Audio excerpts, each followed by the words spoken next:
Crisis is the rule in civil war, but this country, the USA, and the world are in crisis by design. This is by Gary D. Barnett. It should have become obvious by now that the politics of crisis, quote unquote, crisis management is the new war being waged against society as a whole in order for the state and its bosses to gain absolute control over every aspect of human life, regardless of the disastrous consequences for the rest of us.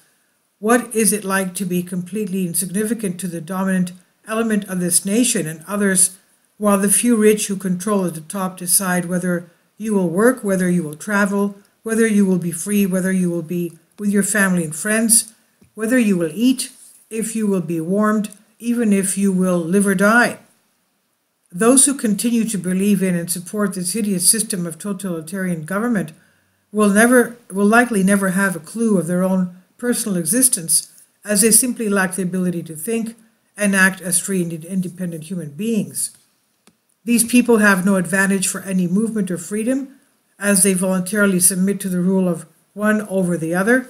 So, considering that all the incentive to remain a thinking and living person among fools is lost in this element of society, the challenges we face are enormous, so understanding how this modern technique of warfare is deliberately designed to lull us into state dependence is extremely important, so much so that it's essential to our future existence.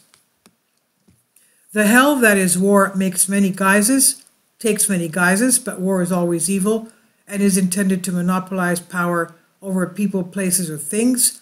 Whether it's external or internal, it does not matter, as the goal is always the extension of sovereignty, and this is the essence of our current situation. A situation in which the state, as the proxy of real power, intends to completely change the world structure to suit his quest for a fully sovereign technocratic world system of oppression over rule over all life. One crisis after another will come, never ending in intensity or number, but always directed towards the sole goal of power and control. The mere fact that most of the world's countries work and cooperate simultaneously as partners should frighten every human with seeing eyes. How is that possible? It can't be legal, but it reveals that this is a planned takeover and has been planned as such for a long time. False flag attacks designed to create dire situations and agendas have occurred throughout much of history, but in today's world, at least in many cases, they are not as obvious as in the past, while acts of war attributed to a target country in order to launch a premeditated attack against it were more common. Now any event designed to create fear, panic, and a specific reaction is being used against domestic populations worldwide. The COVID was an epitome of type of deliberate use to install extreme fear to such a high degree as to gain control of the multitude of people in many places at once, a tactic unconscionable and based on a mass fear causing mass chaos. If we think of just how of the very few staged events in the US that have led to serious, deadly backlash over the past century, is staggering in scope, but these things don't just happen on a large scale, they happen for smaller coups as well. The attack on Pearl Harbor in 1941 was not only planned, it was known well in advance. The US had committed multiple acts of war against Japan prior to this attack, and they knew the Japanese codes much earlier, so this was used by Roosevelt to get the deceived American people to support an unwanted war in Europe, regardless of the consequences, which of course were extreme. The plan for Operation Northwoods implicated Castro in Cuba in order to start a war based on lies. This led to the Kennedy assassination as well as many others, and was also an operation designed to change the entire political landscape by force and deception. And the completely fabricated Gulf of Tonkin incident resulted in the deaths of millions of innocent people in Vietnam and Southeast Asia in a war that tore the country apart. There was none Tonkin incident, as the US government and its collaborators concocted it out of thin air to deliberately start a war of aggression.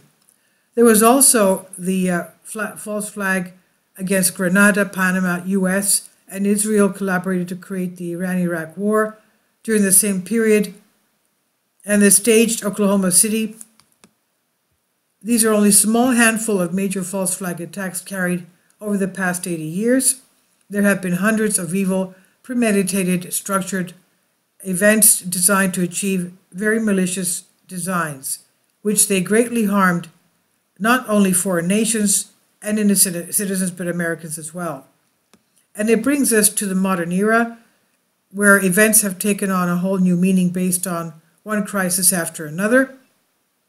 In the hands of the government, wars on Americans and its controllers have become more covert and more directly directed only towards the goal of total destruction of society in favor of total technocratic globalization.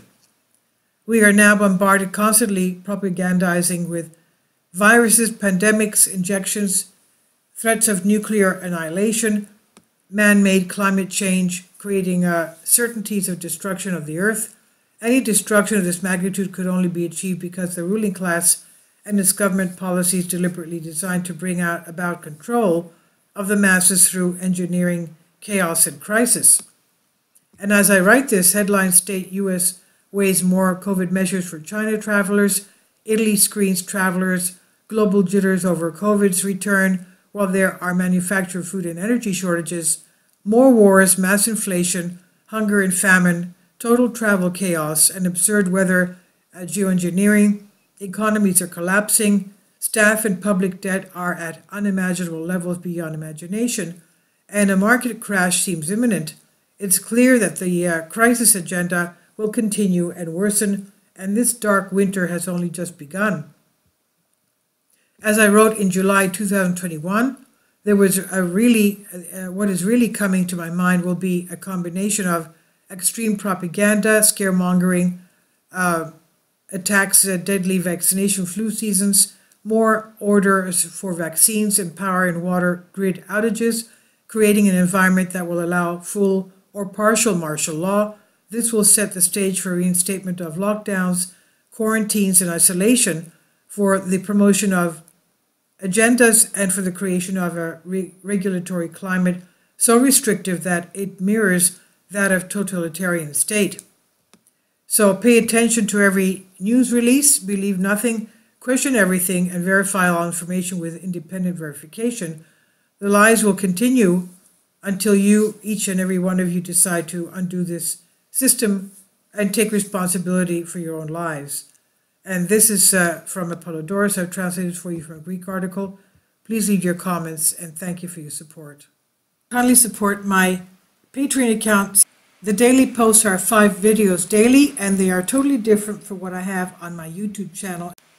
Thank you so much for your support, and that you find all my content so interesting. You'll find the Patreon account details in the description box.